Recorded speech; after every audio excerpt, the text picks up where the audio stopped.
কেলেংকাৰী প্ৰসংগত এবাৰ সৰব হৈছে বিৰোধী কংগ্ৰেছ গৰুখুটি প্ৰকল্পৰ পৰা গীৰ গাই নিৰ্দিষ্ট হ'ল অৰ্থাৎ চুৰ হ'ল বুলি কোৱা হৈছে।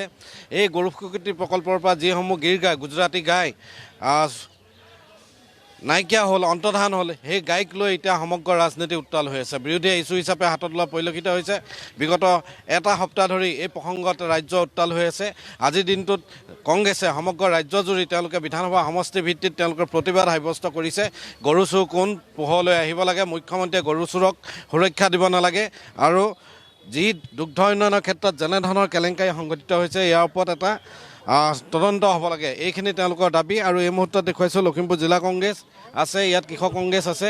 সমষ্টি ভিত্তিত তেওঁলোকে প্ৰতিবাদ সাব্যস্ত কৰিছে। পোনপটীয়াভাৱে আমি জানিবলৈ যত্ন কৰিম আজিৰ দিনটোৰ এই প্ৰতিবাদৰ মূল কথা কি।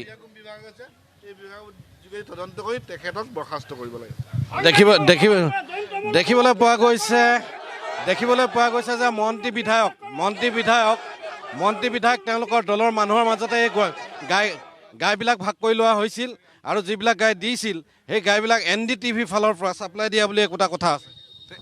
নেশ্যনেল ডায়েৰী ডেভেলপমেণ্ট ব'ৰ্ড NDDBয়ে দুগ্ধ উৎপাদনৰ কাৰণে যিখিনি আমাক গীৰ গাই দিছিলে গুজৰাটৰ পৰা, তেখেতলোকক এতিয়া আমাৰ যদি তেখেতলোকে নচলে কৃষকক দিব লাগিছিলে।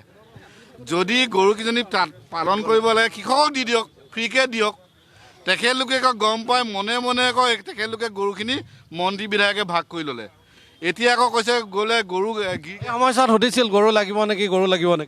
নাই, এতিয়া অসমৰ ৰাইজে বিচাৰিছে যে গৰু চোৰ কোন, অসমৰ ৰাইজে জানিব বিচাৰিছে গৰু চোৰ কোন, ইয়াৰ উচিত উত্তৰ দিয়ক। মুখ্যমন্ত্ৰী মহোদয় বিয়াগুম পুলিচ বিভাগ গৃহ বিভাগ আছে, তেখেতলোকে তদন্ত কৰক। যদি গৰু চোৰ তেখেতৰ মন্ত্ৰীসভাত আছে তেখেতক বৰ্খাস্ত কৰক। যদি কোনোবা বিধায়ক গৰু চোৰৰ অসমৰ ৰাইজে কৈছে যে বিধায়কো আছে, তেনেহ'লে তেনেকুৱা বিধায়ককো তেখেতলোকে বৰ্খাস্ত কৰিব লাগে। কাৰণ অসমৰ গো মাতাসকলক সুৰক্ষা দিম বুলি কৈ তেখেতলোকে চৰকাৰ দখল কৰিছিলে। আজি সেই গো মাতাসকলক লৈ তেখেতে ব্যৱসায় কৰাৰ লগতে কেলেংকাৰী আৰম্ভ কৰিছে। আৰু অসমৰ ৰাইজে নহয়, BJP মানুহসকলেও কৈছে যে যিসকলে গো মাতাক লৈ অন্যায় কৰিছে তেখেতলোকক বৰ্খাস্ত কৰিব লাগে। আমি দাবী জনাইছোঁ যিজন মন্ত্ৰীৰ নাম আহিছে তেখেতে পদত্যাগ কৰক, নহ'লে মাননীয় মুখ্যমন্ত্ৰী মহোদয়ে তেখেতক বৰ্খাস্ত কৰক।